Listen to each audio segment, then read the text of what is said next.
ਵਾਹਿਗੁਰੂ ਜੀ ਕਾ ਖਾਲਸਾ ਵਾਹਿਗੁਰੂ ਜੀ ਕੀ ਫਤਿਹ। TV84 ਦੇ ਸਾਰੇ ਦਰਸ਼ਕ ਤੇ ਸਰੋਤੇ ਜਿਹੜੇ ਇਸ ਵਕਤ ਸਾਡੇ ਨਾਲ ਨਾਰਥ ਅਮਰੀਕਾ ਦੇ ਵਿੱਚੋਂ ਜੁੜੇ ਹੋਏ ਆ ਜਾਂ ਫਿਰ ਸੋਸ਼ਲ ਮੀਡੀਆ ਦੇ ਰਾਹੀਂ ਦੁਨੀਆ ਭਰ ਦੇ ਵਿੱਚ ਸਾਡੇ ਨਾਲ ਬਣੇ ਹੋਏ ਆ। ਮੈਂ ਅਮਰਵੀਰ ਸਿੰਘ ਅੱਜ TV84 ਦੇ ਇਸ ਗੁਫ਼ਤਗੂ ਪ੍ਰੋਗਰਾਮ ਦੇ ਵਿੱਚ ਆਪ ਸਭ ਦਾ ਤਹਿ ਦਿਲੋਂ ਸਵਾਗਤ ਕਰਦਾ।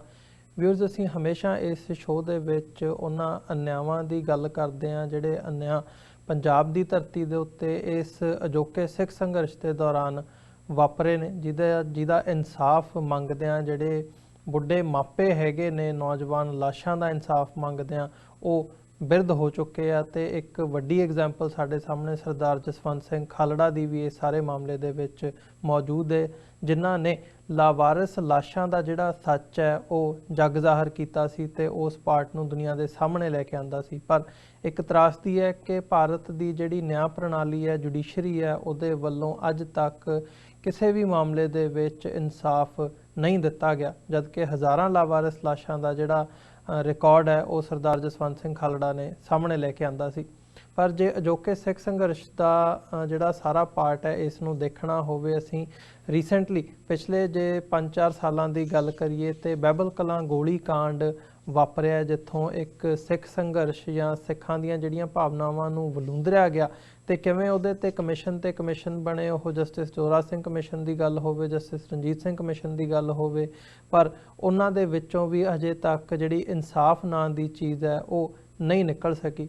ਇਹ ਕੋਈ ਗੱਲ ਨਵੀਂ ਨਹੀਂ ਹੈਗੀ। ਇੱਕ ਐਗਜ਼ਾਮਪਲ ਜਿਹਦੇ ਬਾਬਤ ਅੱਜ ਦਾ ਅਸੀਂ ਜਿਹੜਾ ਮੇਨ ਟੌਪਿਕ ਚੁਣਿਆ, ਸਾਕਾ ਨਕੋਦਰ, ਜਿਹੜਾ ਕਿ 1986 ਦੇ ਵਿੱਚ ਵਾਪਰਿਆ ਸੀ। ਇਹ 1984 ਤੋਂ ਬਾਅਦ ਪਹਿਲੀ ਘਟਨਾ ਸੀ ਜਿੱਥੇ ਨਕੋਦਰ ਦੇ ਵਿੱਚ ਜਦੋਂ ਗੁਰੂ ਗ੍ਰੰਥ ਸਾਹਿਬ ਦੀ ਬੇਹਰਮਤੀ ਹੁੰਦੀ ਹੈ, ਜਿਹੜੇ ਨਕੋਦਰ ਦੇ ਵਿੱਚ ਗੁਰੂ ਗ੍ਰੰਥ ਸਾਹਿਬ ਦੀ ਬੇਹਰਮਤੀ ਦੇ ਨਾਲ ਫਿਰ ਉਸ ਤੋਂ ਬਾਅਦ ਜਿਹੜਾ ਰੋਹ ਜਾਗਦਾ ਹੈ ਸਿੱਖ ਸੰਗਤਾਂ ਦੇ ਵਿੱਚ, ਸਿੱਖ ਸੰਗਤਾਂ ਸ਼ਾਂਤਮਈ ਤਰੀਕੇ ਦੇ ਨਾਲ ਪ੍ਰੋਟੈਸਟ ਕਰਦੀਆਂ ਨੇ ਤੇ ਉੱਥੇ ਪੁਲਿਸ ਵੱਲੋਂ ਸ਼ਾਂਤਮਈ ਪ੍ਰੋਟੈਸਟਰਸ ਦੇ ਉੱਤੇ ਜਿਹੜੀ ਹੈ ਉਹ ਗੋਲੀ ਚਲਾਈ ਜਾਂਦੀ ਹੈ ਤੇ ਉਹਦੇ ਵਿੱਚ 4 ਜਿਹੜੇ ਸਿੱਖ ਨੌਜਵਾਨ ਨੇ ਉਹ ਸ਼ਹੀਦ ਹੁੰਦੇ ਆ। ਬਲਧੀਰ ਸਿੰਘ, ਭਾਈ ਹਰਮਿੰਦਰ ਸਿੰਘ, ਭਾਈ ਝਲਮਣ ਸਿੰਘ ਅਤੇ ਭਾਈ ਰਵਿੰਦਰ ਸਿੰਘ ਲਿੱਤਰਾ। ਇਹਨਾਂ ਦੀ ਸ਼ਹਾਦਤ ਉਸ ਪਾਰਟ ਦੇ ਵਿੱਚ ਉਸ ਸਮੇਂ ਦੇ ਵਿੱਚ 1986 ਦੇ ਵਿੱਚ ਹੁੰਦੀ ਹੈ। ਅੱਜ ਜੇ ਸਾਕਾ ਨਕੋਦਰ ਦੀ ਗੱਲ ਅਸੀਂ ਕਰ ਰਹੇ ਹਾਂ ਤੇ ਬਹਿਬਲ ਕਲਾਂ ਗੋਲੀ ਕਾਂਡ ਉਸੇ ਤਰਜ਼ ਦੇ ਉੱਤੇ ਵਾਪਰਿਆ। ਸੋ ਇੰਨੇ ਸਾਲਾਂ ਦੇ ਵਿੱਚ, ਦਹਾਕਿਆਂ ਦੇ ਵਿੱਚ ਵੀ ਜਿਹੜਾ ਹੈਗਾ ਉਹ ਕਿਹਾ ਜਾ ਸਕਦਾ ਵੀ ਸਿਸਟਮ ਨਹੀਂ ਬਦਲਿਆ। ਅੱਜ ਜਿਸ ਮੁਕਾਮ ਤੇ ਅਸੀਂ ਗੱਲ ਕਰ ਰਹੇ ਹਾਂ, ਜਿਸ ਤਰੀਕ ਨੂੰ ਅਸੀਂ ਗੱਲ ਕਰ ਰਹੇ ਹਾਂ, ਅੱਜ ਉਸ ਦਿਨ ਦੀ ਜਿਹੜੀ ਵਰ੍ਹੇਗੰਢ ਹੈ 4 ਫਰਵਰੀ ਦਾ ਹੀ ਦਿਨ ਸੀ 1986 ਦੇ ਵਿੱਚ, ਜਿਸ ਦਿਨ ਸਾਕਾ ਨਕੋਦਰ ਵਾਪਰਿਆ ਸੀ। ਤੇ ਅੱਜ ਉਹਨਾਂ ਪਰਿਵਾਰਾਂ ਵੱਲੋਂ ਸ਼ਹੀਦ ਭਾਈ ਰਵਿੰਦਰ ਸਿੰਘ ਲਿੱਤਰਾ ਦੇ ਜਿਹੜੇ ਪਿਤਾ ਜੀ ਹੈਗੇ ਆ ਸਰਦਾਰ ਬਲਦੇਵ ਸਿੰਘ, ਉਹਨਾਂ ਵੱਲੋਂ ਪ੍ਰੈਸ ਕਾਨਫਰੰਸ ਕਰਕੇ ਇੱਕ ਯਾਦ ਦਹਾਨੀ ਕਰਵਾਈ ਗਈ ਹੈ ਕੈਪਟਨ ਅਮਰਿੰਦਰ ਸਿੰਘ ਨੂੰ, ਜਿਨ੍ਹਾਂ ਨੇ ਵਾਅਦਾ ਕੀਤਾ ਸੀ ਪਿਛਲੇ ਸਾਲ ਕਿ ਅਸੀਂ ਸਾਕਾ ਨਕੋਦਰ ਦੀ ਜਿਹੜੀ ਜਾਂਚ ਹੈਗੀ ਹੈ ਉਹ ਅਸੀਂ ਆਰੰਭ ਦਿੱਤੀ ਹੈ, ਦੁਬਾਰਾ ਰੀਓਪਨ ਕੀਤੀ ਹੈ ਤੇ ਇਸ ਮਾਮਲੇ ਦੇ ਵਿੱਚ ਇਨਸਾਫ ਹੋਵੇਗਾ। ਪਰ ਹਜੇ ਤੱਕ ਉਹਨਾਂ ਨੇ ਗੱਲ ਕੀਤੀ ਹੈ ਵੀ 1 ਸਾਲ ਬੀਤਣ ਤੋਂ ਬਾਅਦ ਵੀ, ਇਨਕੁਆਇਰੀ ਆਰਡਰ ਕਰਨ ਤੋਂ ਬਾਅਦ, ਕੇਸ ਰੀਓਪਨ ਕਰਨ ਦੀ ਗੱਲ ਕਰਨ ਤੋਂ ਬਾਅਦ ਵੀ ਹਜੇ ਤੱਕ ਕੋਈ ਕਾਰਵਾਈ ਉਹਦੇ ਤੇ ਨਹੀਂ ਕੀਤੀ ਗਈ। ਸੋ ਇਹ ਇੱਕ ਤਰਾਸਦੀ ਹੈ। ਭਾਰਤ ਦੇ ਜਿਹੜਾ ਨਿਆਂ ਪ੍ਰਣਾਲੀ ਹੈ ਜਾਂ ਜਿਹੜੀ ਜੁਡੀਸ਼ਰੀ ਹੈ ਉਹਦੇ ਉੱਤੇ ਇੱਕ ਵੱਡਾ ਸਵਾਲੀਆ ਨਿਸ਼ਾਨ ਹੈ। ਸੋ ਇਸ ਬਾਬਤ ਅੱਜ ਅਸੀਂ ਵਿਚਾਰ ਚਰਚਾ ਕਰਾਂਗੇ ਸਾਕਾ ਨਕੋਦਰ ਦੀ, ਜਿੱਥੇ ਅੱਜ ਵਰ੍ਹੇਗੰਢ ਹੈ। ਦੁਨੀਆ ਭਰ ਦੇ ਵਿੱਚ ਗੁਰਦੁਆਰਾ ਸਾਹਿਬਾਨਾਂ ਦੇ ਵਿੱਚ ਸਾਕਾ ਨਕੋਦਰ ਦੇ ਸ਼ਹੀਦਾਂ ਦੀ ਜਿਹੜੀਆਂ ਫੋਟੋਆਂ ਨੇ ਉਹ ਸਥਾਪਿਤ ਕੀਤੀਆਂ ਗਈਆਂ ਨੇ, ਉਹ ਕੈਲੀਫੋਰਨੀਆ ਹੋਵੇ, ਇੱਥੇ ਨਿਊਯਾਰਕ ਦੇ ਵਿੱਚ ਹੋਵੇ। ਸੋ ਸਾਕਾ ਨਕੋਦਰ ਦੇ ਵਿੱਚ ਜਿਹੜੇ 4 ਸਿੱਖ ਨੌਜਵਾਨ ਸ਼ਹੀਦ ਹੋਏ ਸੀ, ਉਹਨਾਂ ਵਿੱਚੋਂ ਇੱਕ ਸ਼ਹੀਦ ਭਾਈ ਰਵਿੰਦਰ ਸਿੰਘ ਲਿੱਤਰਾ ਦੇ ਭਰਾਤਾ ਇੱਥੇ ਕੈਲੀਫੋਰਨੀਆ ਦੇ ਵਿੱਚ ਮੌਜੂਦ ਨੇ, ਜਿਹੜੇ ਇਸ ਵਕਤ ਸਾਡੇ ਨਾਲ ਬਣੇ ਹੋਏ ਆ ਸਰਦਾਰ ਹਰਿੰਦਰ ਸਿੰਘ। ਉਹਨਾਂ ਨਾਲ ਅੱਜ ਦੀ ਅਸੀਂ ਇਸ ਵਿਚਾਰ ਚਰਚਾ ਦੀ ਸ਼ੁਰੂਆਤ ਕਰਦੇ ਹਾਂ। ਭਾਈ ਸਾਹਿਬ, ਤੁਹਾਡਾ ਸਵਾਗਤ ਹੈ ਜੀ। ਵਾਹਿਗੁਰੂ ਜੀ ਕਾ ਖਾਲਸਾ, ਵਾਹਿਗੁਰੂ ਜੀ ਕੀ ਫਤਿਹ। ਵਾਹਿਗੁਰੂ ਜੀ ਕਾ ਖਾਲਸਾ, ਵਾਹਿਗੁਰੂ ਜੀ ਕੀ ਫਤਿਹ। ਅਮਰਵੀਰ ਜੀ, ਭਾਈ ਸਾਹਿਬ, ਮੈਂ ਸ਼ੁਰੂਆਤ ਕਰਨੀ ਚਾਹੂੰਗਾ ਜਿਹੜੀ ਪ੍ਰੈਸ ਕਾਨਫਰੰਸ ਤੁਹਾਡੇ ਪਿਤਾ ਜੀ ਵੱਲੋਂ ਕੀਤੀ ਗਈ ਹੈ, ਜਿਹਦੇ ਵਿੱਚ ਬਾਕੀ ਜਿਹੜੇ ਸ਼ਹੀਦ ਹੋਏ ਸਿੰਘ ਸੀ ਉਹਨਾਂ ਦੇ ਪਰਿਵਾਰ ਵੀ ਸ਼ਾਮਲ ਸੀ ਤੇ ਨਾਲ ਹੀ ਜਿਵੇਂ ਮੈਂ ਜਸਵੰਤ ਸਿੰਘ ਖਾਲੜਾ ਹੋਰਾਂ ਦਾ ਜ਼ਿਕਰ ਕੀਤਾ, ਉਹਨਾਂ ਦੇ ਪਤਨੀ ਬੀਬੀ ਪਰਮਜੀਤ ਕੌਰ ਖਾਲੜਾ ਵੀ ਇਸ ਪ੍ਰੈਸ ਕਾਨਫਰੰਸ ਦੇ ਵਿੱਚ ਸ਼ਾਮਲ ਸੀ। ਸੋ 4 ਤਰੀਕ ਅੱਜ ਜਿੱਥੇ ਅਸੀਂ ਗੱਲ ਕਰ ਰਹੇ ਹਾਂ ਸਾਕਾ ਨਕੋਦਰ ਦੀ ਵਰ੍ਹੇਗੰਢ ਦੇ ਮੌਕੇ ਤੇ ਪ੍ਰੈਸ ਕਾਨਫਰੰਸ ਕੀਤੀ ਗਈ ਹੈ ਤੇ ਕੈਪਟਨ ਸਰਕਾਰ ਨੂੰ ਯਾਦਹਾਨੀ ਕਰਵਾਈ ਗਈ ਹੈ। ਮੈਂ ਥੋੜਾ ਜਿਹਾ ਡੀਟੇਲ ਦੇ ਵਿੱਚ ਤੁਹਾਡੇ ਕੋਲੋਂ ਜਾਣਨਾ ਚਾਹੂੰਗਾ ਕਿ ਇਸ ਵਕਤ ਜਿਹੜੀਆਂ ਮੰਗਾਂ ਹੈਗੀਆਂ ਨੇ ਜਾਂ ਸਥਿਤੀ ਜਿਹੜੀ ਹੈ, ਕਿਉਂਕਿ ਪਿਛਲੇ ਸਮੇਂ ਦੇ ਵਿੱਚ ਸਾਕਾ ਨਕੋਦਰ ਦੀ ਜਿਹੜੀ ਰਿਪੋਰਟ ਹੈ, ਜਿਹੜੀ ਸਾਰੀ ਇਨਕੁਆਇਰੀ ਰਿਪੋਰਟ ਸੀ ਉਹ ਵੀ ਟੇਬਲ ਹੋਣ ਦੀ ਗੱਲ ਸਾਹਮਣੇ ਆਈ, ਜਿਹਦੇ ਤੋਂ ਬਾਅਦ ਕੈਪਟਨ ਅਮਰਿੰਦਰ ਸਿੰਘ ਨੇ ਇਹ ਗੱਲ ਕਹੀ ਸੀ ਕਿ ਅਸੀਂ ਜਿਹੜਾ ਕੇਸ ਹੈ ਉਹ ਰੀਓਪਨ ਕਰਕੇ ਇਨਕੁਆਇਰੀ ਕਰਾਂਗੇ। ਹਾਂਜੀ ਵੀਰ ਜੀ, ਜਿਹੜੀ ਕੱਲ ਪ੍ਰੈਸ ਕਾਨਫਰੰਸ ਜਿਹੜੀ ਹੋਈ ਹੈਗੀ ਆ ਉਹਦੇ ਵਿੱਚ ਜਿੱਦਾਂ ਸ਼ਹੀਦ ਪਰਿਵਾਰਾਂ ਦੇ ਨਾਲ ਜਿਵੇਂ ਤੁਸੀਂ ਦੱਸਿਆ ਕਿ ਬੀਬੀ ਪਰਮਜੀਤ ਕੌਰ ਖਾਲੜਾ ਜਿਹੜੇ ਹੈਗੇ ਆ ਖਾਲੜਾ ਮਿਸ਼ਨ ਆਰਗੇਨਾਈਜੇਸ਼ਨ ਤੋਂ, ਤੇ ਆਪਣੇ ਇੰਗਲੈਂਡ ਤੋਂ ਸਰਦਾਰ ਸਤਨਾਮ ਸਿੰਘ ਬੈਂਸ ਜੋ ਪੰਜਾਬ ਡਿਸਅਪੀਅਰਡ ਦੀ ਜਿਹੜੀ ਆਰਗੇਨਾਈਜੇਸ਼ਨ ਆ ਉਹਨੂੰ ਸਪੀਅਰ ਹੈਡ ਕਰ ਰਹੇ ਹੈਗੇ ਆ, ਉਹ ਵੀ ਉੱਥੇ ਪਹੁੰਚੇ ਸੀਗੇ। ਤੇ ਪੰਜਾਬ ਹਿਊਮਨ ਰਾਈਟਸ ਆਰਗੇਨਾਈਜੇਸ਼ਨ ਤੋਂ ਸਰਦਾਰ ਗੁਰਬਚਨ ਸਿੰਘ ਜਿਹੜੇ ਹੈਗੇ ਆ ਉਹ ਵੀ ਪਹੁੰਚੇ ਸੀ। ਸਾਥ ਤੋਂ ਸਟੂਡੈਂਟ ਵਿਦਿਆਰਥੀ ਜਿਹੜੇ ਆਗੂ ਆ ਉਹ ਪਹੁੰਚੇ ਸੀ। ਸਿੱਖ ਯੂਥ ਆ ਪੰਜਾਬ ਤੋਂ ਆਗੂ ਪਹੁੰਚੇ ਸੀਗੇ ਤੇ ਜਿਹੜੀ 35 ਜਥੇਬੰਦੀਆਂ ਦੀ ਸਿੱਖ ਅਲਾਇੰਸ ਆਰਗੇਨਾਈਜੇਸ਼ਨ ਆ ਉਹਨਾਂ ਦੇ ਆਗੂ ਉੱਥੇ ਪਹੁੰਚੇ ਸੀਗੇ, ਸਰਦਾਰ ਸੁਖਦੇਵ ਸਿੰਘ ਫਗਵਾੜੇ ਤੋਂ ਜੀ। ਸੋ ਇਹ ਸਾਰਿਆਂ ਨੇ ਇਸ ਲਈ ਕਿ ਅਸੀਂ ਇਸ ਮਸਲੇ ਤੇ ਅਸੀਂ ਸਾਰੇ ਪਰਿਵਾਰਾਂ ਦੇ ਨਾਲ ਖੜੇ ਆ। ਪ੍ਰੈਸ ਕਾਨਫਰੰਸ ਤੋਂ ਪਹਿਲਾਂ 12 ਵਜੇ ਖਾਲਸਾ ਕਾਲਜ ਜਲੰਧਰ ਜਿਹੜਾ ਹੈਗਾ ਆ ਉੱਥੇ ਵੀ ਇੱਕ ਰੋਸ ਮੁਜ਼ਾਹਰਾ ਜਿਹੜਾ ਹੈਗਾ ਉਹ ਕੀਤਾ ਗਿਆ ਕਿ ਜਿੱਥੇ ਪਿਤਾ ਜੀ ਉੱਥੇ ਗਏ ਸੀਗੇ, ਆਪਣੇ ਝਲਮਣ ਭਾਜੀ ਦੇ ਭੈਣ ਜੀ ਵੀ ਉੱਥੇ ਗਏ ਸੀਗੇ ਤੇ ਵਿਦਿਆਰਥੀਆਂ ਨੇ ਉੱਥੇ ਵੀ ਜਿਹੜਾ ਹੈਗਾ ਪਹਿਲਾਂ ਰੋਸ ਮੁਜ਼ਾਹਰਾ ਕੀਤਾ। ਉਸ ਤੋਂ ਬਾਅਦ ਜਿਹੜੀ ਹੈਗੀ ਆ ਉਹ ਆਪਣੀ ਪ੍ਰੈਸ ਕਾਨਫਰੰਸ ਹੋਈ ਹੈ। ਇਹ ਪ੍ਰੈਸ ਕਾਨਫਰੰਸ ਦਾ ਮਤਲਬ ਇੱਕ ਤੇ ਇਹ ਸੀਗਾ ਕਿ ਕਿਉਂਕਿ ਆਪਾਂ ਪ੍ਰੈਸ ਕਾਨਫਰੰਸ ਇੱਕ ਪਿਛਲੇ ਸਾਲ ਵੀ ਕੀਤੀ ਸੀਗੀ, ਪਿਛਲੇ ਸਾਲ ਜਿਹੜੀ ਫਰਵਰੀ 'ਚ ਪ੍ਰੈਸ ਕਾਨਫਰੰਸ ਕੀਤੀ ਸੀ ਉਹਦਾ ਕਾਰਨ ਸੀ ਕਿ ਆਪਾਂ ਨੂੰ 33 ਸਾਲਾਂ ਬਾਅਦ ਜਿਹੜੀ ਜਸਟਿਸ ਗੁਰਨਾਮ ਸਿੰਘ ਦੀ ਪੜਤਾਲ ਰਿਪੋਰਟ ਆ ਉਹਦਾ ਪਹਿਲਾ ਹਿੱਸਾ ਉਦੋਂ ਆਪਾਂ ਨੂੰ ਪ੍ਰਾਪਤ ਹੋਇਆ ਸੀ। ਉਹ ਪਹਿਲਾ ਹਿੱਸਾ ਪ੍ਰਾਪਤ ਹੋਣ ਨਾਲ ਇਹ ਗੱਲ ਬਿਲਕੁਲ ਸਾਫ਼ ਹੋ ਗਈ ਸੀ ਕਿ ਜਿਹੜੀ ਪੁਲਿਸ ਆ ਉਸਨੇ ਸਾਰੇ ਕਾਨੂੰਨ ਛਿੱਕੇ ਤੇ ਟੰਗ ਕੇ ਤੇ ਇਹ ਜਿਹੜਾ ਸਿੱਖ ਨੌਜਵਾਨਾਂ ਦਾ ਕਤਲ ਜਿਹੜਾ ਹੈਗਾ ਉਹ ਕੀਤਾ ਸੀਗਾ। ਤੇ ਉਹ ਰਿਪੋਰਟ ਮਿਲਣ ਤੋਂ ਬਾਅਦ ਆਪਾਂ ਜਿਹੜਾ ਹੈਗਾ ਇੱਥੇ DC ਜਲੰਧਰ ਨੂੰ ਉਦਣ ਇੱਕ ਮੈਮੋਰੈਂਡਮ ਦਿੱਤਾ ਸੀਗਾ ਕੈਪਟਨ ਅਮਰਿੰਦਰ ਸਿੰਘ ਲਈ, ਤੇ ਨਾਲ ਹੀ ਕੈਪਟਨ ਅਮਰਿੰਦਰ ਸਿੰਘ ਤੋਂ ਡਿਮਾਂਡ ਕੀਤੀ ਸੀ ਕਿ ਇੱਕ ਸਪੈਸ਼ਲ ਇਨਵੈਸਟੀਗੇਸ਼ਨ ਟੀਮ ਬਣਾ ਕੇ ਜਿਵੇਂ ਬਰਗਾੜੀ ਦੀ ਤਰਜ਼ ਤੇ ਇਹਦਾ ਜਿਹੜਾ ਕੇਸ ਹੈਗਾ ਇਹਦੀ ਦੁਬਾਰਾ ਤੋਂ ਜਿਹੜੀ ਜਾਂਚ ਕਰਕੇ ਤੇ ਵਿਦਨ ਏ ਟਾਈਮ ਬਾਉਂਡ ਪੀਰੀਅਡ ਕਿ ਸਮਾਂ ਵੱਧ, ਕਿਉਂਕਿ ਇਹਦਾ ਕਾਰਨ ਉਹਦਾ ਇਹ ਹੈ ਜੀ ਕਿ ਇਹ ਜਿਹੜਾ ਸਾਕਾ ਆ 34 ਸਾਲ ਪਹਿਲਾਂ ਵਾਪਰਿਆ ਤੇ ਉਹ ਚੋਂ ਜਿਹੜੇ ਬਹੁਤ ਸਾਰੇ ਗਵਾਹ ਜਿਹੜੇ ਹੈਗੇ ਆ ਉਹਨਾਂ ਦੀ ਉਮਰ ਹੁਣ ਕਾਫੀ ਹੋ ਚੁੱਕੀ ਆ ਤੇ ਇਸ ਕਰਕੇ ਇਹਨੂੰ ਸਮਾਂ ਵੱਧ। ਤੇ ਦੂਸਰੀ ਗੱਲ ਆ ਇਨਸਾਫ ਜਿਹੜਾ ਇੰਨੀ ਇਹਦੇ 'ਚ ਆਲਰੇਡੀ ਦੇਰੀ ਹੋ ਚੁੱਕੀ ਆ ਕਿ ਇਹ ਜਿਹੜੀ ਰਿਪੋਰਟ ਜਿਹੜੀ ਹੈਗੀ ਆ 33 ਸਾਲ ਦੱਬੀ ਰਹੀ। ਉਸ ਤੋਂ ਬਾਅਦ ਜਿਹੜਾ ਹੈਗਾ ਆਪਾਂ ਇਹਨਾਂ ਤੋਂ ਮੰਗ ਰੱਖੀ ਤੇ ਜਦੋਂ ਹੁਣ ਮਈ 'ਚ ਪਾਰਲੀਮੈਂਟ ਦੀਆਂ ਇਲੈਕਸ਼ਨਾਂ ਆਈਆਂ ਉਸ ਟਾਈਮ ਤੇ ਸਰਦਾਰ ਅਮਰਿੰਦਰ ਸਿੰਘ ਨੂੰ ਜਦੋਂ ਇਹ ਜਲੰਧਰ ਆਏ ਆ, ਜਿਹੜੀ ਇਹਨਾਂ ਨੇ ਪਹਿਲੀ ਚੋਣ ਰੈਲੀ ਕੀਤੀ ਹੈਗੀ ਆ ਉਹਦੇ ਵਿੱਚ ਇੱਥੋਂ ਜਿਹੜੇ ਸੀਗੇ ਕੈਂਡੀਡੇਟ ਚੌਧਰੀ ਸੰਤੋਖ ਸਿੰਘ, ਉਹਨਾਂ ਨੇ ਇਹਨਾਂ ਦੇ ਕੋਲੋਂ ਆਹ ਮੰਗ ਕੀਤੀ ਸੀ ਕਿ ਜਿਹੜੇ ਸਾਕਾ ਨਕੋਦਰ ਦੇ ਦੋਸ਼ੀ ਆ ਉਹਨਾਂ ਨੂੰ ਬੇਨਕਾਬ ਕਰੋ ਜੀ। ਤੇ ਇਹ ਵਾਅਦਾ ਕੀਤਾ ਸੀ ਕਿ ਅਸੀਂ ਚੋਣ ਜਾਬਤਾ ਖਤਮ ਹੋਣ ਤੋਂ ਬਾਅਦ ਇਹ ਜਿਹੜੀ ਜਸਟਿਸ ਗੁਰਨਾਮ ਸਿੰਘ ਕਮਿਸ਼ਨ ਦੀ ਇਨਕੁਆਇਰੀ ਆ ਇਹ ਤੇ ਐਕਸ਼ਨ ਲਵਾਂਗੇ, ਅਸੀਂ ਵਿਧਾਨ ਸਭਾ 'ਚ ਐਕਸ਼ਨ ਟੇਕਨ ਰਿਪੋਰਟ ਜਿਹੜੀ ਹੈਗੀ ਆ ਉਹ ਸਾਹਮਣੇ ਰੱਖਾਂਗੇ ਤੇ ਦੋਸ਼ੀਆਂ ਨੂੰ ਜਿਹੜਾ ਹੈਗਾ ਆ ਉਹ ਸਜ਼ਾਵਾਂ ਦਿਵਾਵਾਂਗੇ ਜੀ। ਇਹ ਇਹਨਾਂ ਨੇ ਮੰਗ ਰੱਖੀ। ਉਸ ਤੋਂ ਬਾਅਦ ਕੈਪਟਨ ਅਮਰਿੰਦਰ ਸਿੰਘ ਜਿਹੜੇ ਹੈਗੇ ਆ ਇਹਨਾਂ ਨੇ ਵੱਖ-ਵੱਖ ਰੈਲੀਆਂ 'ਚ ਇਹ ਐਲਾਨ ਕੀਤਾ ਕਿ ਸਾਡਾ ਜਿਹੜਾ ਇਹ ਕੇਸ ਆ ਇਹ ਸਾਡੇ ਧਿਆਨ ਵਿੱਚ ਆ ਗਿਆ, ਅਸੀਂ ਇਹ ਜਿਹੜਾ ਕੇਸ ਆ ਇਹ ਰੀਓਪਨਿੰਗ ਲਈ ਚਲਾ ਗਿਆ ਹੈ ਜੀ। ਇਹ 9 ਮਈ ਨੂੰ ਵੀ ਇਹਨਾਂ ਨੇ ਕਿਹਾ ਤੇ ਇਹ 12 ਮਈ ਨੂੰ ਵੀ ਕਿਹਾ। ਜੇ ਤੁਸੀਂ ਇਹ 'ਚ ਹੈਡਲਾਈਨ ਦੇਖੋ ਕਿ ਉਹ 'ਚ ਇਹਨਾਂ ਨੇ ਲਿਖਿਆ ਕਿ ਵੈਲ ਰੀਓਪਨ ਨਕੋਦਰ ਕੇਸ ਜੀ। ਉਸ ਤੋਂ ਬਾਅਦ ਜਿਹੜਾ ਹੈਗਾ ਆ ਜਲੰਧਰ ਦੀਆਂ ਇਲੈਕਸ਼ਨਾਂ ਹੋਣ ਤੇ ਜਾਂ ਇਲੈਕਸ਼ਨਾਂ ਹੋਣ ਇਹ ਫਤਿਹਗੜ੍ਹ ਸਾਹਿਬ ਦੀਆਂ, ਔਰ ਇਟਸ ਔਨ ਦਾ ਰੈਕਡ ਕਿ ਇਹ ਮੰਨੇ ਆ ਵੀ ਇਹ ਇਲੈਕਸ਼ਨਾਂ 'ਚ ਜੇ ਅਕਾਲੀ ਹਰੇ ਆ ਤੇ ਕਾਂਗਰਸ ਜਿੱਤੀ ਆ ਕਿ ਇਹ ਸਾਕਾ ਨਕੋਦਰ ਦਾ ਜਿਹੜੀ ਬੇਇਨਸਾਫੀ ਹੋਈ ਸੀ ਉਹਦੇ ਕਰਕੇ ਤੇ ਇਹ ਸਾਡੀ ਜਿਹੜੀ ਜਿੱਤ ਹੋਈ ਹੈ ਜੀ। ਤੇ ਕੱਲ ਜਿਹੜੀ ਪ੍ਰੈਸ ਕਾਨਫਰੰਸ ਸੀਗੀ ਉਹ ਕੈਪਟਨ ਅਮਰਿੰਦਰ ਨੂੰ ਇਹ ਜਾਣਕਾਰੀ ਦੇਣ ਲਈ ਸੀ ਕਿ ਜੇ ਅਕਾਲੀਆਂ ਦਾ ਅੱਜ ਇਹ ਹਾਲ ਆ, ਜੇ ਸੁਖਬੀਰ ਬਾਦਲ ਦਾ ਤੇ ਵੱਡੇ ਬਾਦਲ ਦਾ ਅੱਜ ਇਹ ਹਾਲ ਆ ਕਿ ਉਹਨਾਂ ਨੇ ਬਰਗਾੜੀ ਦਾ ਸਾਕਾ ਕਰਾਇਆ, ਇਨਸਾਫ ਨਹੀਂ ਦਿੱਤਾ, ਤੇ ਜੇ ਤੁਸੀਂ ਵੀ ਉਹੀ ਕੰਮ ਕਰੋਗੇ ਤੇ ਕੱਲ ਨੂੰ ਇਹ ਦੇਖਿਓ ਵੀ ਤੁਹਾਡੇ ਨਾਲ ਵੀ ਇਹ ਕੁਛ ਹੀ ਹੋਊਗਾ ਜੀ। ਤੇ ਇਹ ਜਿਹੜੀ ਹੈਗੀ ਆ, ਇਹ ਜਿਹੜੀਆਂ ਜਥੇਬੰਦੀਆਂ ਮੈਂ ਤੁਹਾਨੂੰ ਦੱਸੀਆਂ ਇਹ ਸਾਰੀਆਂ ਨਾਲ ਗਈਆਂ। ਉਸ ਤੋਂ ਬਾਅਦ ਸਾਥ ਦੀ ਜਿਹੜੀ ਪੰਜਾਬ ਯੂਨੀਵਰਸਿਟੀ ਚੰਡੀਗੜ੍ਹ ਦੀ ਟੀਮ ਆ, ਉਹਨਾਂ ਨੇ ਪੰਜਾਬ ਯੂਨੀਵਰਸਿਟੀ ਚੰਡੀਗੜ੍ਹ 'ਚ ਬਹੁਤ ਵੱਡਾ ਰੋਸ ਮੁਜ਼ਾਹਰਾ ਕੀਤਾ।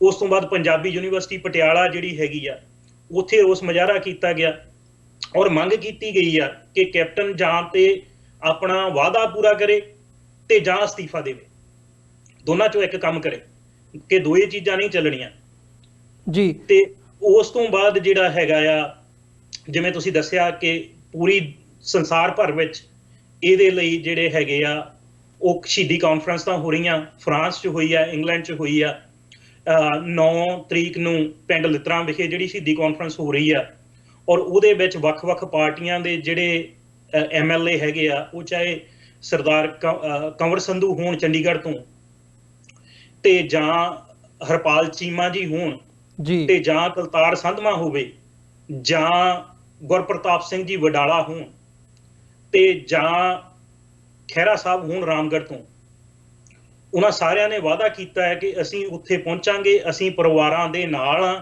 ਤੇ ਅਸੀਂ ਇਹ ਇਨਸਾਫ ਜਿਹੜਾ ਹੈਗਾ ਉਹ ਲੈਣ ਲਈ ਪਰਿਵਾਰਾਂ ਦੀ ਪੂਰੀ ਮਦਦ ਕਰਾਂਗੇ ਜੀ। ਭਾਈ ਸਾਹਿਬ 9 ਤਰੀਕ ਨੂੰ ਹੀ ਇੱਥੇ ਜੀ। ਭਾਈ ਸਾਹਿਬ ਇੱਥੇ ਇਹ ਵੀ ਦੇਖਣਾ ਬਣਦਾ ਹੈ ਕਿ ਜਿਹੜਾ ਇਹ ਪਾਰਟ ਹੈ ਸਾਕਾ ਨਕੋਦਰ ਦਾ, ਅਸੀਂ ਜ਼ਿਕਰ ਕਰਦੇ ਹਾਂ ਵੀ 1984 ਤੋਂ ਬਾਅਦ ਇਹ ਪਹਿਲਾ ਘਟਨਾਕ੍ਰਮ ਸੀ ਜਿਹੜਾ ਸਾਹਮਣੇ ਆਇਆ ਸੀ ਗੁਰੂ ਗ੍ਰੰਥ ਸਾਹਿਬ ਦੀ ਬੇਹਰਮਤੀ ਜਿਹਦੇ 'ਚ ਕੀਤੀ ਗਈ, ਅੱਗ ਲਾ ਕੇ ਸਰੂਪਾਂ ਦੀ ਬੇਅਦਬੀ ਕੀਤੀ ਗਈ, ਤੇ ਜਦੋਂ ਸਿੱਖ ਸੰਗਤਾਂ ਰੋਸ ਦੇ ਵਿੱਚ ਸ਼ਾਂਤਮਈ ਪ੍ਰੋਟੈਸਟ ਕਰ ਰਹੀਆਂ ਨੇ ਤੇ ਪੁਲਿਸ ਵੱਲੋਂ ਕਿਵੇਂ ਉਹਨਾਂ ਤੇ ਗੋਲੀ ਚਲਾਈ ਗਈ ਹੈ।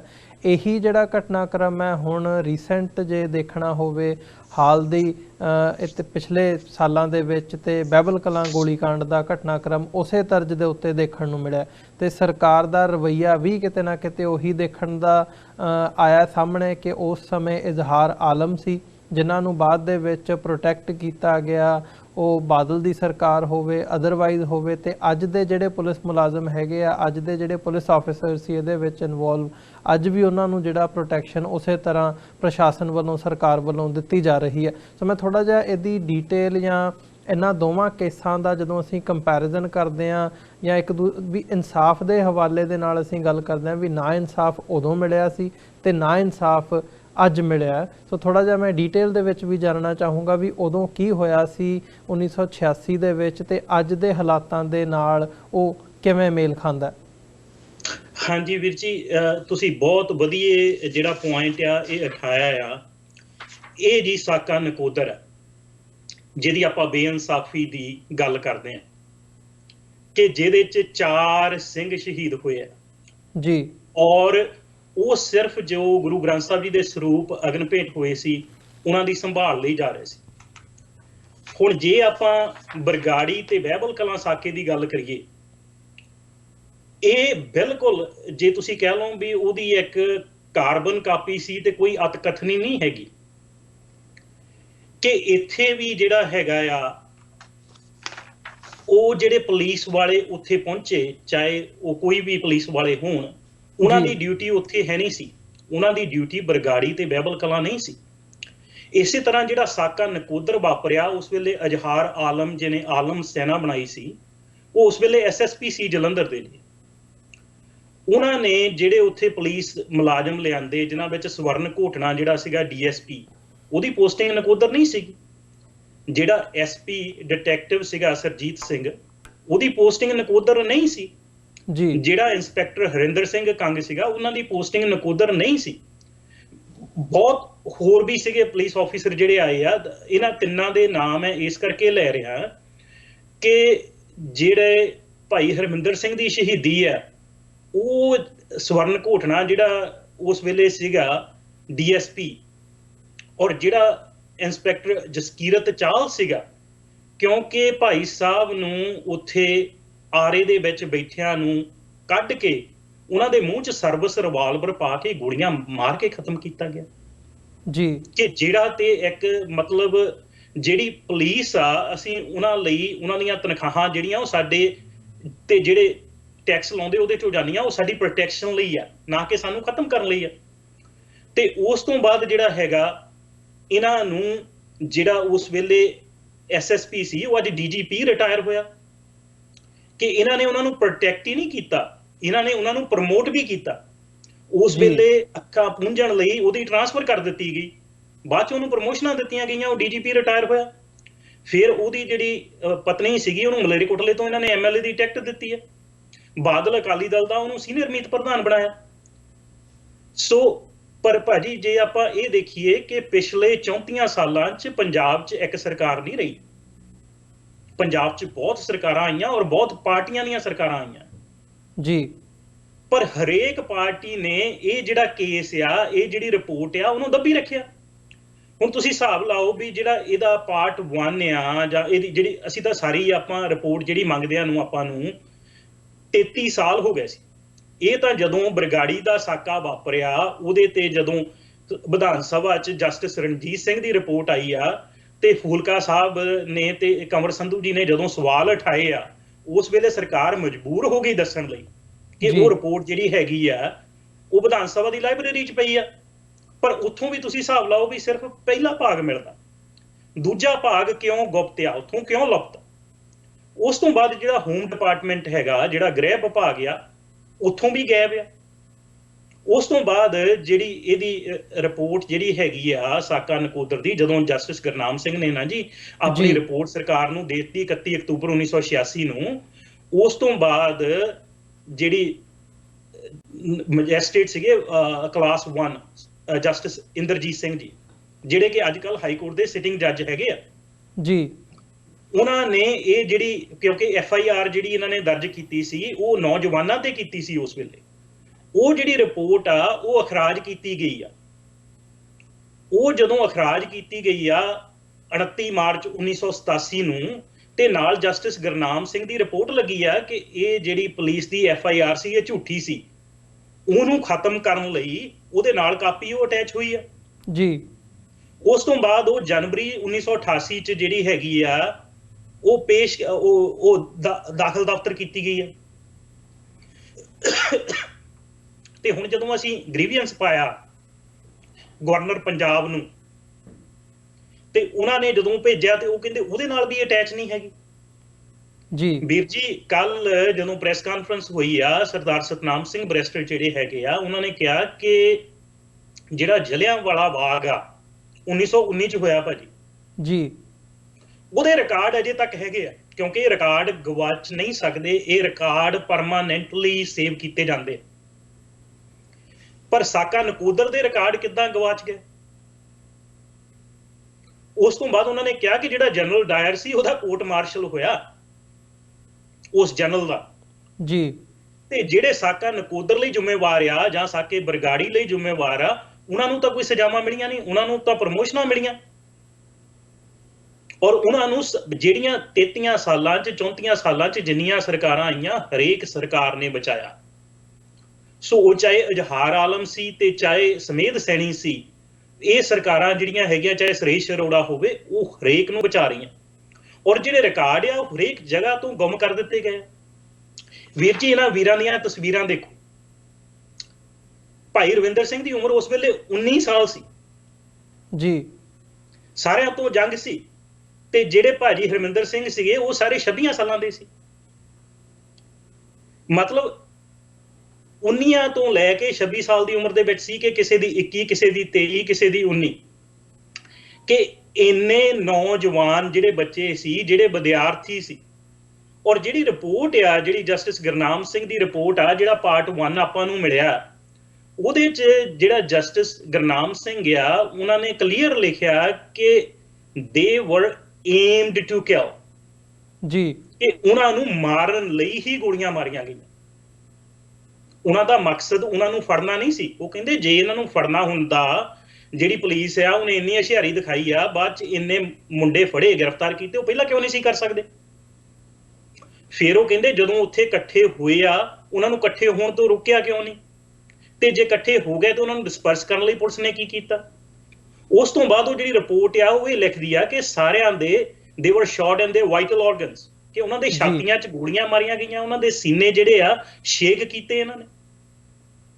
ਉਸ ਤੋਂ ਬਾਅਦ ਤੁਸੀਂ ਦੇਖੋ ਵੀ ਇੰਨਾ ਬੇਇਨਸਾਫ ਹੋਇਆ ਕਿ ਉਹਨਾਂ ਦੇ ਜਿਹੜੇ ਮ੍ਰਿਤਕ ਸਰੀਰ ਸੀ, ਮਤਲਬ ਇਹਨਾਂ ਨੂੰ ਇੰਨੀ ਕਾਹਲੀ ਸੀ ਆਪਣਾ ਜਿਹੜਾ ਇਹ ਪਾਪ ਕੱਜਣ ਦੀ, ਕਿ ਇਹਨਾਂ ਨੇ ਰਾਤੋਂ ਰਾਤ ਪੋਸਟਮਾਰਟਮ ਕਰਵਾਤੇ ਉਹਨਾਂ ਦੇ। ਵੀਰ ਜੀ, ਪੋਸਟਮਾਰਟਮ ਡੇ ਲਾਈਟ 'ਚ ਹੁੰਦੇ ਆ, ਇਹਨਾਂ ਦੇ ਪੋਸਟਮਾਰਟਮ ਵੀਰਾਂ ਦੇ ਰਾਤ ਨੂੰ 9 ਵਜੇ ਹੋਏ ਤਿੰਨਾਂ ਦੇ ਜੀ। ਤੇ ਭਾਈ ਹਰਮਿੰਦਰ ਸਿੰਘ ਜੀ ਦਾ ਪੋਸਟਮਾਰਟਮ ਤੜਕੇ 3 ਵਜੇ ਹੋਇਆ, ਕਿਉਂਕਿ ਉਹ ਅਜੇ ਜੀਂਦੇ ਸੀ। ਉਹਨਾਂ ਨੂੰ ਜੀਂਦਿਆਂ ਨੂੰ ਪੋਸਟਮਾਰਟਮ ਲਈ ਇਹਨਾਂ ਨੇ ਸਿੱਟ ਦਿੱਤਾ ਸੀ ਮੋਰਚਰੀ 'ਚ, ਤੇ ਜਦੋਂ ਜਲੰਧਰ ਲੈ ਕੇ ਗਏ ਉਹ ਕਹਿੰਦੇ ਬ੍ਰੌਟ ਡੈਡ।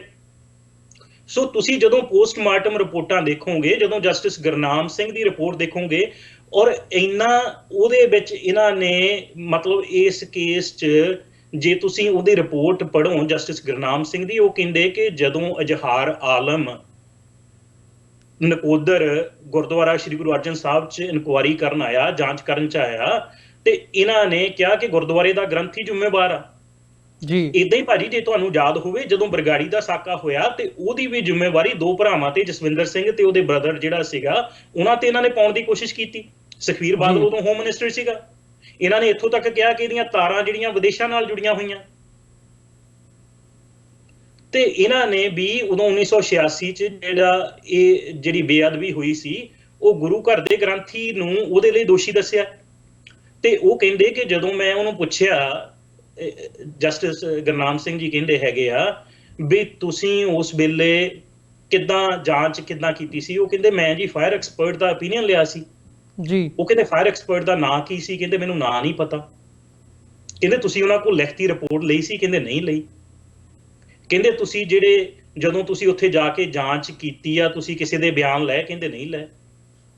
ਉਹ ਕਹਿੰਦੇ ਤੁਸੀਂ ਜਿਹੜੇ ਗ੍ਰੰਥੀ ਨੂੰ ਕਹਿੰਦੇ ਹੋ ਵੀ ਉਹ ਜ਼ਿੰਮੇਵਾਰ ਸੀ, ਤੁਸੀਂ ਉਹਦੇ ਨਾਲ ਗੱਲ ਕੀਤੀ? ਕਹਿੰਦੇ ਨਹੀਂ ਕੀਤੀ। ਕਹਿੰਦੇ ਤੁਸੀਂ ਕਿੱਦਾਂ ਕਿਹਾ? ਉਹ ਕਹਿੰਦੇ ਵੀ ਉੱਥੇ ਬਿਜਲੀ ਗਈ ਸੀ, ਮੋਮਬੱਤੀ ਨਾਲ ਅੱਗ ਲੱਗ ਗਈ। ਉਹ ਕਹਿੰਦੇ ਦਿਨ ਦਾ 10 ਵਜੇ ਦਾ ਟਾਈਮ ਸੀਗਾ, ਬਿਜਲੀ ਉੱਥੇ ਗਈ ਨਹੀਂ ਸੀ, ਕਿਉਂਕਿ ਉਹਨਾਂ ਨੇ ਜਿਹੜੀ ਐਸਡੀਓ ਇਲੈਕਟ੍ਰਿਸਿਟੀ ਬੋਰਡ ਆ ਜਾਂ ਉਹਦੀਆਂ ਜਿਹੜੀਆਂ ਰਿਪੋਰਟਾਂ ਦੇਖੀਆਂ ਹੈਗੀਆਂ ਕਿ ਬਿਜਲੀ ਉਸ ਦਿਨ ਨਾ ਤਾਂ ਕੋਈ ਕੱਟ ਲੱਗਾ ਸੀ ਬਿਜਲੀ ਦਾ, ਤੇ ਨਾ ਹੀ ਉੱਥੇ ਜਿਹੜੇ ਸਰਕਟ ਸ਼ਾਰਟ ਹੋਏ ਸੀਗੇ। ਤੇ ਦੂਸਰੀ ਗੱਲ ਹੈ ਵੀ ਨਾ ਉੱਥੇ ਧੂਪ ਸੀ, ਨਾ ਅਗਰਬੱਤੀ ਸੀ। ਐਕਸੀਡੈਂਟਲ ਤੇ ਉਹ ਕਹਿੰਦੇ ਹੋ ਨਹੀਂ ਸਕਦੀ, ਤੇ ਕਹਿੰਦੇ ਇਹ ਜਿਹੜੀ ਇਹ ਰਿਪੋਰਟ ਆ ਇਹ ਸਾਰੀ ਬਣਾਈ ਗਈ ਆ। ਫਿਰ ਉਸ ਤੋਂ ਬਾਅਦ ਉਹ ਜਿਹੜੀ FIR ਸੀਗੀ, ਉਹ ਕਹਿੰਦੇ ਵੀ ਇਹ ਵੀ ਮੈਨੂੰ ਝੂਠੀ ਲੱਗਦੀ ਆ ਜਿਹੜੀ FIR ਆ, ਕਿ ਉਹ ਕਹਿੰਦੇ ਵੀ ਇਹ ਜਿਹੜੇ ਹੈਗੇ ਆ ਇਹਨਾਂ ਨੇ ਲਿਖਿਆ ਵੀ ਇਹਦੇ ਵਿੱਚ ਉੱਥੋਂ ਅਸੀਂ ਸੜਕ ਤੋਂ ਇੰਨੇ ਵੱਟੇ ਇਕੱਠੇ ਕੀਤੇ। ਕਹਿੰਦੇ ਲੋਕੀ ਵੱਟੇ ਆਪਣੇ ਨਾਲ ਲੈ ਕੇ ਆਏ ਸੀ, ਤੇ ਜੇ ਇੰਨੇ ਵੱਟੇ ਸੀ ਉਹ ਕਿਸੇ ਦੇ ਲੱਗੇ ਕਿਉਂ ਨਹੀਂ? ਇਸ ਤੋਂ ਬਾਅਦ ਉਹ ਕਹਿੰਦੇ ਵੀ ਜਿਹੜੀ ਉਹਨਾਂ ਨੇ ਮੈਨੂੰ ਤਸਵੀਰ ਦਿੱਤੀ ਆ ਮੌਕੇ ਦੀ, ਉੱਥੇ ਜਿਹੜੀ ਸੰਗਤ ਬੈਠੀ ਆ ਉਹਨਾਂ ਦੇ ਕੋਲ, ਕੁਛ ਦੇ ਕੋਲ ਇਹਨਾਂ ਨੇ ਸੋਟੀਆਂ ਦਿਖਾਈਆਂ। ਉਹ ਕਹਿੰਦੇ ਜਿਹੜੀ ਸੰਗਤ ਆ ਤੇ ਜਿਹੜੀ ਪੁਲਿਸ ਆ ਉਹਦੇ ਵਿੱਚ 15 ਤੋਂ 20 ਗਜ ਦਾ ਫਾਸਲਾ ਸੀ ਜੀ, ਤੇ ਪੁਲਿਸ ਜਿਹੜੀ ਹੈਗੀ ਆ ਉਹਨੂੰ ਕੋਈ ਖਤਰਾ ਨਹੀਂ ਸੀਗਾ ਉਹਨਾਂ ਤੋਂ। ਉਸ ਤੋਂ ਬਾਅਦ ਉਹ ਕਹਿੰਦੇ ਨਾ ਤਾਂ ਕਿਸੇ ਪਬਲਿਕ ਪ੍ਰਾਪਰਟੀ ਦਾ ਉੱਥੇ ਨੁਕਸਾਨ ਹੋਇਆ, ਨਾ ਕਿਸੇ ਪੁਲਿਸ ਆਫੀਸਰ ਦਾ ਨੁਕਸਾਨ ਹੋਇਆ। ਇਹਨਾਂ ਨੇ ਆਪਣੀ ਰਿਪੋਰਟ 'ਚ ਲਿਖਿਆ ਸੀਗਾ ਕਿ ਇੱਕ ਜਿਹੜਾ ਪੁਲਿਸ ਦਾ ASI ਹੈਗਾ, ਉਹਦੇ ਗਿੱਟੇ ਦੇ ਵਿੱਚ ਇੱਕ ਗੋਲੀ ਵਰਗੀ ਚੀਜ਼ ਆ। ਉਹ ਕਹਿੰਦੇ ਜੇ ਗੋਲੀ ਵਰਗੀ ਚੀਜ਼ ਸੀ ਤੇ ਉਹਦੀ ਜਾਂਚ ਕਿਉਂ ਨਹੀਂ ਕਰਾਈ ਇਹਨਾਂ ਨੇ, ਕਿ ਉਹਨੂੰ ਕਢਾਉਂਦੇ ਪਤਾ ਲੱਗਦਾ ਵੀ ਕਿਹੜੇ ਹਥਿਆਰ ਦੀ ਆ। ਤੇ ਜਿਹੜੀ ਡਾਕਟਰਾਂ ਦੀ ਰਿਪੋਰਟ ਆ ਉਹ ਕਹਿੰਦੇ ਕੁਝ ਵੀ ਹੋ ਸਕਦਾ, ਵੀ ਜ਼ਰੂਰੀ ਨਹੀਂ ਇਹ ਗੋਲੀ ਸੀ। ਤੇ ਉਹ ਕਹਿੰਦੇ ਵੀ ਜਿਹੜੇ ਸਕ੍ਰੈਚ ਕਿਸੇ ਦੇ ਜੇ ਆ ਗਏ, ਜੇ ਕੋਈ ਝਰੀਟ ਲੱਗ ਗਈ ਪੁਲਿਸ ਵਾਲੇ ਦੇ, ਉਹ ਇਹਨਾਂ ਨੂੰ ਕੋਈ ਹੱਕ ਨਹੀਂ ਦਿੰਦਾ ਕਿ ਬਿਨਾਂ ਚੇਤਾਵਨੀ ਦੇ ਅੰਨ੍ਹੇਵਾਹ ਗੋਲੀਆਂ ਭਰਾ ਦਿੱਤੀਆਂ ਜਾਣ। ਵੀਰ ਜੀ 300 ਤੋਂ ਉੱਪਰ ਗੋਲੀ ਚੱਲੀ ਉੱਥੇ ਉਸ ਰਿਪੋਰਟ ਦੇ ਮੁਤਾਬਕ ਜੀ। ਉਸ ਤੋਂ ਬਾਅਦ ਸੰਗਤਾਂ ਤੇ 2 ਕਿਲੋਮੀਟਰ ਦੂਰ ਤੱਕ ਜਾ ਕੇ ਸ਼ੇਰਪੁਰ ਪਿੰਡ ਪੈਂਦਾ, ਹਸੈਨਪੁਰ ਪਿੰਡ ਪੈਂਦਾ, ਉੱਥੇ ਤੱਕ ਜਾ ਕੇ ਸਿੱਖ ਨੌਜਵਾਨਾਂ ਦਾ ਇਹਨਾਂ ਨੇ ਸ਼ਿਕਾਰ ਖੇਡਿਆ। ਘਰਾਂ ਚੋਂ ਜਿੱਦਾਂ ਜੋ ਬਰਗਾੜੀ 'ਚ ਹੋਇਆ ਜਾਂ ਜੋ ਜਸਪਾਲ ਸਿੰਘ ਚੌੜ ਸਿੱਧਵਾਂ ਨਾਲ ਹੋਇਆ ਗੁਰਦਾਸਪੁਰ 'ਚ, ਕਿ ਕਿਵੇਂ ਇਹਨਾਂ ਨੇ ਦਰਵਾਜ਼ੇ ਤੋੜ ਕੇ ਸਿੱਖ ਨੌਜਵਾਨਾਂ ਨੂੰ ਅੰਦਰਾਂ ਤੋਂ ਕੱਢ ਕੇ ਤੇ ਉਹਨਾਂ ਤੇ ਜਿਹੜੀਆਂ ਗੋਲੀਆਂ ਚਲਾਈਆਂ। ਹੁਣ ਉਹ ਜਿਹੜਾ ਦੂਸਰਾ ਪਾਰਟ, ਜਿਹੜਾ ਭਾਜੀ ਜਿਹੜਾ ਦੂਜਾ ਭਾਗ ਆ ਜਿਹੜਾ ਆਪਾਂ ਨੂੰ ਨਹੀਂ ਮਿਲ ਰਿਹਾ, ਉਹਦੇ 'ਚ ਇਹਨਾਂ ਸਾਰਿਆਂ ਪੁਲਿਸ ਵਾਲਿਆਂ ਦੇ ਐਫੀਡੇਵਿਟ ਆ ਜੀ, ਉੱਥੇ ਉਸ ਵੇਲੇ ਜਿਹੜੇ ਮੌਕੇ ਦੇ ਗਵਾਹ ਆ ਉਹਨਾਂ ਦੇ ਐਫੀਡੇਵਿਟ ਆ, ਉਹਦੇ ਵਿੱਚ ਸਾਰੇ ਦਸਤਾਵੇਜ਼ ਆ, ਸਾਰੇ ਸਬੂਤ ਆ।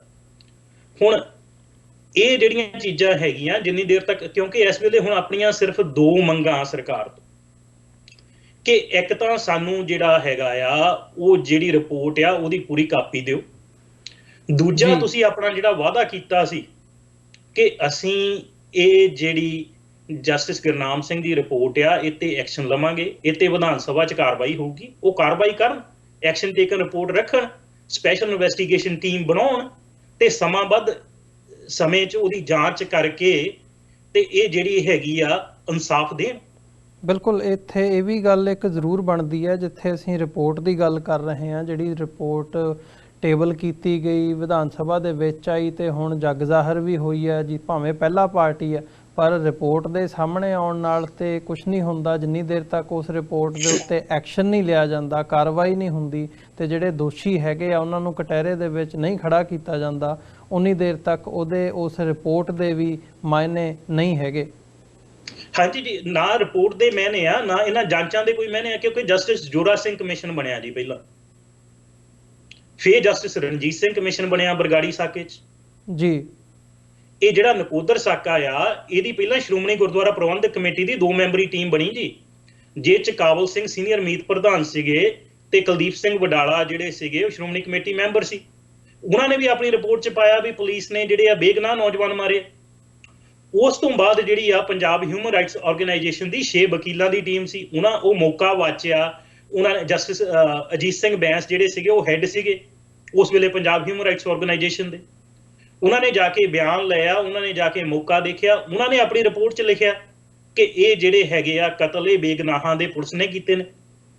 ਤੇ ਉਸ ਤੋਂ ਬਾਅਦ ਹੁਣ ਜਿਹੜੀ ਹੈਗੀ ਆ ਜਸਟਿਸ ਗੁਰਨਾਮ ਸਿੰਘ ਦੀ ਰਿਪੋਰਟ ਜਨਤਕ ਹੋਈ ਹੈ, ਤੇ ਜਦੋਂ 2001 'ਚ ਭਾਜੀ ਰਿਪੋਰਟ ਪੰਜਾਬ ਵਿਧਾਨ ਸਭਾ 'ਚ ਰੱਖੀ ਵੀ ਗਈ ਆ, ਉਸ ਦਿਨ ਦਾ ਜਦੋਂ ਆਪਾਂ ਰਿਕਾਰਡ ਖੰਗਾਲਦੇ ਆ ਉਸ ਦਿਨ ਵਿਧਾਨ ਸਭਾ 'ਚ ਕਾਰਵਾਈ ਕੋਈ ਨਹੀਂ ਹੋਈ ਜੀ। ਉਸ ਦਿਨ ਜਿਹੜੀ ਆਪੋਜੀਸ਼ਨ ਆ ਵਾਕਆਊਟ ਕਰ ਗਈ ਆ, ਤੇ ਇਹ ਜਿਹੜੀ ਆਈਟਮ ਵੀ ਉਸ ਏਜੰਡੇ ਤੇ ਆਖਰੀ ਆਈਟਮ ਨੰਬਰ 27 ਸੀ ਕਿ ਉਦੋਂ ਤੱਕ ਈਵਨ ਕਿ ਪੰਜਾਬ ਦੇ ਜਿਹੜੇ ਐਮਐਲਏਜ਼ ਆ ਉਹਨਾਂ ਨੂੰ ਨਹੀਂ ਸੀ ਪਤਾ ਵੀ ਵਿਧਾਨ ਸਭਾ 'ਚ ਅੱਜ ਰਿਪੋਰਟ ਰੱਖ ਦਿੱਤੀ ਗਈ ਹੈ। ਉਹ ਵੀ ਸਿਰਫ ਖਾਨਾ ਪੂਰਤੀ ਕੀਤੀ, ਕਿਉਂਕਿ ਰਿਪੋਰਟ ਤੇ ਜੇ ਤਾਂ ਤੁਸੀਂ ਰਿਪੋਰਟ ਰੱਖਣੀ ਆ ਉਹਦੇ ਤੇ ਗੱਲਬਾਤ ਕਰੋ, ਤੇ ਜਿਹੜਾ ਰੂਲ ਆਫ ਲਾ ਉਹ ਤਾਂ ਕਹਿੰਦਾ 6 ਮਹੀਨਿਆਂ 'ਚ ਰਿਪੋਰਟ ਰੱਖੋ। ਤੇ ਹੁਣ 2001 ਤੋਂ ਲੈ ਕੇ 2019 ਤੱਕ ਜਿੰਨੀ ਵਾਰੀ ਅਸੀਂ ਰਿਪੋਰਟ ਮੰਗੀ ਆ, ਜੇ ਵਿਧਾਨ ਸਭਾ 'ਚ ਸੀ ਤੇ ਇਹਨਾਂ ਨੇ ਸਾਨੂੰ ਕਿਉਂ ਨਹੀਂ ਦੱਸਿਆ ਉੱਥੇ ਬੈਠੀ ਹੈ ਰਿਪੋਰਟ, ਇੱਥੇ ਪਈ ਆ ਲੈ ਲਓ। ਈਵਨ ਡਾਕਟਰ ਗਾਂਧੀ, ਜਿਹੜੇ doctor Dharamvir Gandhi member parliament ਪਟਿਆਲੇ ਤੋਂ ਆ, ਉਹਨਾਂ ਨੇ ਜਿਹੜਾ ਹੋਮ ਮਿਨਿਸਟਰ ਰਾਜਨਾਥ ਆ ਉਹਦੇ ਕੋਲ ਪਿਛਲੀ ਦਸੰਬਰ ਦੀ ਚਿੱਠੀ ਕਢਵਾਈ ਹੈ ਜੀ, ਉਹਦਾ ਅਜੇ ਤੱਕ ਜਵਾਬ ਨਹੀਂ ਮਿਲਿਆ। ਸਾਨੂੰ ਨਹੀਂ ਪਤਾ ਵੀ ਉੱਤੇ ਕੋਈ ਕਾਰਵਾਈ ਹੋਈ ਆ ਜਾਂ ਨਹੀਂ ਹੋਈ। ਵੀ ਅਸੀਂ ਤੁਸੀਂ ਦੇਖੋ ਵੀ ਜੇ ਜਿਹੜਾ ਹੋਮ ਮਿਨਿਸਟਰ ਜਿਹੜਾ ਹੈਗਾ ਭਾਰਤ ਦਾ ਉਹਦੇ ਤੱਕ ਅਪਰੋਚ ਕਰਦੇ ਆ, ਪਾਰਲੀਮੈਂਟ ਮੈਂਬਰ ਇਹਦੀ ਗੱਲ ਕਰਦੇ ਆ, ਜਿਹੜੇ ਪੰਜਾਬ ਵਿਧਾਨ ਸਭਾ ਦੇ ਐਮਐਲਏ ਆ ਉਹ ਡਿਮਾਂਡ ਕਰਦੇ ਆ, ਪਰਿਵਾਰ ਡਿਮਾਂਡ ਕਰਦੇ ਆ, ਪਰ ਉਹ ਜਿਹੜੀਆਂ ਰਿਪੋਰਟਾਂ ਉਹ ਦੱਬ ਲਈਆਂ ਜਾਂਦੀਆਂ। ਇਹਦਾ ਮਤਲਬ ਇਹ ਸਾਰਾ ਕੁਝ ਸਰਕਾਰਾਂ ਦੀ ਸਹਿਮਤੀ ਨਾਲ ਹੋਇਆ। ਇਹ ਜਿਹੜੀ ਸਿੱਖ ਨਸਲਕੁਸ਼ੀ ਆ ਇਹ ਉਹਦਾ ਹੀ ਇੱਕ ਪਾਰਟ ਸੀ, ਤੇ ਇਹ ਉਹਦੇ ਹੀ ਜਿਹੜੀਆਂ ਸਰਕਾਰਾਂ ਆ ਇਹਨਾਂ ਦੀ ਮਿਲੀ ਭੁਗਤ ਨਾਲ ਹੀ ਸਾਰਾ ਕੁਝ ਹੋਇਆ ਜੀ। ਬਿਲਕੁਲ, ਜਿੰਨੀਆਂ ਸਰਕਾਰਾਂ ਬੜੀਆਂ ਪਿਛਲੇ 34 ਸਾਲਾਂ 'ਚ ਹਰੇਕ ਨੇ ਇਸ ਕੇਸ ਨੂੰ ਦਬਿਆ ਜੀ। ਤੇ ਜਾਂਦੇ ਜਾਂਦੇ ਜ਼ਰੂਰ ਮੈਂ ਚਾਹੂੰਗਾ ਕਿ ਇਸ ਤੇ ਜਿੱਥੇ ਅਸੀਂ ਪਿਛੋਕੜ ਦੀ ਗੱਲ ਕਰ ਰਹੇ ਹਾਂ, ਅੱਜ ਦੀ ਡੇਟ ਦੇ ਵਿੱਚ ਜੇ ਗੱਲ ਕਰਨੀ ਹੋਵੇ ਤਾਂ ਕੀ ਹੈਗਾ ਅੱਜ ਜਿੱਥੇ ਸਮਾਗਮ ਤੁਸੀਂ ਜ਼ਿਕਰ ਕੀਤਾ ਵੀ ਯੂਰਪ ਦੇ ਵਿੱਚ ਵੀ ਹੋਇਆ, ਹੁਣ 9 ਤਰੀਕ ਨੂੰ ਪੰਜਾਬ ਦੇ ਵਿੱਚ ਵੀ ਘੱਟੋ ਘੱਟ ਲੋਕਾਂ ਨੂੰ ਤੇ ਦੱਸਿਆ ਜਾਵੇ ਵੀ ਜਿਹੜੀ ਸਿੱਖ ਨਸਲਕੁਸ਼ੀ ਹੈਗੀ ਹੈ ਉਹਦੇ ਜਿਹੜੇ ਤਰੀਕੇ ਨੇ ਉਹ ਅੱਜ ਤੋਂ 30 ਸਾਲ ਪਹਿਲਾਂ ਵੀ ਉਹੀ ਸੀ ਤੇ ਅੱਜ ਵੀ ਉਹੀ ਨੇ। ਬਿਲਕੁਲ ਤੁਸੀਂ ਸਹੀ ਦੱਸਿਆ ਜੀ ਸਰਦਾਰ ਅਮਰਵੀਰ ਸਿੰਘ ਜੀ। ਔਰ ਦੂਸਰੀ ਗੱਲ ਆ ਕਿ ਇਹ ਜਿਹੜੀਆਂ ਅਸੀਂ ਇਹ ਯਾਦਗਾਰਾਂ ਮਨਾਉਂਦੇ ਆ, ਜਿਹੜੇ ਸ਼ਹੀਦੀ ਦਿਹਾੜੇ ਮਨਾਉਂਦੇ ਆ, ਇਹ ਸਰਕਾਰਾਂ ਨੂੰ ਇੱਕ ਸੰਦੇਸ਼ ਜਾਂਦਾ ਕਿ ਤੁਸੀਂ ਲੁਕੋ ਸਕਦੇ ਹੋ ਰਿਪੋਰਟਾਂ, ਤੁਸੀਂ ਛੁਪੋ ਸਕਦੇ ਹੋ ਰਿਪੋਰਟਾਂ, ਤੁਸੀਂ ਇਹਨੂੰ ਨੱਪ ਸਕਦੇ ਹੋ, ਪਰ ਜਿਹੜੀਆਂ ਸਾਡੇ ਦਿਲਾਂ 'ਚ ਨੇ, ਸਾਡੇ ਦਿਲਾਂ 'ਚੋਂ ਤੁਸੀਂ ਉਹਨਾਂ ਨੂੰ ਕੱਢ ਨਹੀਂ ਸਕਦੇ। ਸਾਡੇ ਦਿਲਾਂ 'ਚ ਜੋ 1986 'ਚ ਹੋਇਆ ਸੀ, ਜੋ 1984 'ਚ ਹੋਇਆ, ਜੋ 1978 'ਚ ਹੋਇਆ, ਜੋ 2015 'ਚ ਹੋਇਆ ਔਰ ਅਜੇ ਤੱਕ ਹੋ ਰਿਹਾ, ਉਹ ਸਾਡੇ ਦਿਲਾਂ ਤੇ ਛਪਿਆ ਹੋਇਆ। ਔਰ ਇਹ ਇੱਕ ਜਿਹੜਾ ਹੈਗਾ ਅੱਜ ਦੀ ਜਿਹੜੀ ਨਵੀਂ ਪੀੜ੍ਹੀ ਆ, ਉਹਨਾਂ ਨੂੰ ਇੱਕ ਸੁਨੇਹਾ ਜਾਂਦਾ ਹੈ ਕਿ ਸਾਡੇ ਜਿਹੜੇ ਸ਼ਹੀਦ ਸੀ, ਸਾਡੇ ਜਿਹੜੇ ਨੌਜਵਾਨ ਸੀ, ਉਹਨਾਂ ਦੇ ਨਾਲ ਆਹ ਕੁਝ ਸਮੇਂ ਦੀਆਂ ਸਰਕਾਰਾਂ ਕਰਦੀਆਂ ਰਹੀਆਂ ਨੇ। ਜੀ ਬਿਲਕੁਲ ਭਾਈ ਸਾਹਿਬ, ਤੁਹਾਡਾ ਬਹੁਤ ਬਹੁਤ ਧੰਨਵਾਦ। ਸਮਾਂ ਨਹੀਂ ਇਜਾਜ਼ਤ ਦਿੰਦਾ ਗੱਲਬਾਤ ਨੂੰ ਹੋਰ ਅੱਗੇ ਤੋਰੀਏ, ਸੋ ਅੱਜ ਦੇ ਸ਼ੋਅ ਦੇ ਵਿੱਚ ਇੱਥੇ ਹੀ ਇਜਾਜ਼ਤ ਚਾਹਾਂਗੇ ਜੀ। ਫਤਿਹ ਦੀ ਸਾਂਝ ਪਾਈ ਅੰਤ ਦੇ ਵਿੱਚ। ਵਾਹਿਗੁਰੂ ਜੀ ਕਾ ਖਾਲਸਾ, ਵਾਹਿਗੁਰੂ ਜੀ ਕੀ ਫਤਿਹ ਜੀ। ਵਾਹਿਗੁਰੂ ਜੀ ਕਾ ਖਾਲਸਾ, ਵਾਹਿਗੁਰੂ ਜੀ ਕੀ ਫਤਿਹ। ਅਮਰਵੀਰ ਜੀ, ਤੇ ਬਹੁਤ ਬਹੁਤ ਧੰਨਵਾਦ ਤੁਹਾਡਾ ਤੇ ਟੀਵੀ 84 ਦਾ, ਜੋ ਹਮੇਸ਼ਾ ਹੀ ਸਿੱਖ ਮਸਲਿਆਂ ਤੇ ਜਿਹੜਾ ਹੈਗਾ ਆ ਉਹ ਸੰਗਤਾਂ ਨੂੰ ਜਾਣੂ ਕਰਵਾਉਂਦੇ ਨੇ। ਧੰਨਵਾਦ ਜੀ। ਵਿਊਅਰਸ, ਉਮੀਦ ਕਰਦੇ ਹਾਂ ਜਿਹੜੀ ਅੱਜ ਦੀ ਇਹ ਵਿਚਾਰ ਚਰਚਾ ਸੀ ਸ਼ਹੀਦ ਭਾਈ ਰਵਿੰਦਰ ਸਿੰਘ ਲਿੱਤਰਾਂ ਦੇ ਭਰਾਤਾ ਜਿਹੜੇ ਹਰਿੰਦਰ ਸਿੰਘ ਕੈਲੀਫੋਰਨੀਆ ਤੋਂ ਸਾਡੇ ਨਾਲ ਇਸ ਵਕਤ ਜੁੜੇ ਹੋਏ ਸੀ, ਉਹਨਾਂ ਨੇ ਵਿਸਥਾਰ ਦੇ ਨਾਲ ਜਿਹੜੀ ਜਾਣਕਾਰੀ ਹੈਗੀ ਹੈ ਸਾਕਾ ਨਕੋਦਰ ਬਾਰੇ ਸਾਡੇ ਨਾਲ ਸਾਂਝੀ ਕੀਤੀ ਹੈ। ਤੇ ਅੱਜ ਦੀ ਡੇਟ ਦੇ ਵਿੱਚ ਸਾਡੀਆਂ ਅੱਖਾਂ ਦੇ ਸਾਹਮਣੇ ਜੋ ਵਾਪਰਿਆ ਬਾਈਬਲ ਕਲਾਂ ਗੋਲੀ ਕਾਂਡ, ਉਸੇ ਤਰਜ਼ ਦੇ ਉੱਤੇ ਵਾਪਰਿਆ ਤੇ ਇਨਸਾਫ ਨਾ ਉਦੋਂ ਮਿਲਿਆ ਸੀ ਨਾ ਅੱਜ ਮਿਲਿਆ। ਸੋ ਜਿੱਥੇ ਇਹ ਭਾਰਤ ਦੀ ਨਿਆਂਪਾਲਿਕਾ ਜਾਂ ਜਿਹੜਾ ਇਸ ਵਕਤ ਪ੍ਰਸ਼ਾਸਨ ਪੰਜਾਬ ਦੇ ਵਿੱਚ ਕੈਪਟਨ ਅਮਰਿੰਦਰ ਸਿੰਘ ਚਲਾ ਰਹੇ ਆ, ਉਹਨਾਂ ਦੀ ਕਾਰਗੁਜ਼ਾਰੀ ਦੇ ਉੱਤੇ ਇੱਕ ਵੱਡਾ ਸਵਾਲੀਆ ਨਿਸ਼ਾਨ ਖੜਾ ਕਰਦਾ ਹੈ। ਸੋ ਅੱਜ ਦੇ ਸ਼ੋਅ ਦੇ ਵਿੱਚ ਇੱਥੇ ਹੀ ਤੁਹਾਡੇ ਕੋਲੋਂ ਇਜਾਜ਼ਤ ਚਾਹਾਂਗੇ। ਦੁਬਾਰਾ ਫਿਰ ਕੱਲ੍ਹ ਨੂੰ ਮੁਲਾਕਾਤ ਹੋਵੇਗੀ। ਇਜਾਜ਼ਤ ਦਿਓ ਜੀ। ਵਾਹਿਗੁਰੂ ਜੀ ਕਾ ਖਾਲਸਾ, ਵਾਹਿਗੁਰੂ ਜੀ ਕੀ ਫਤਿਹ।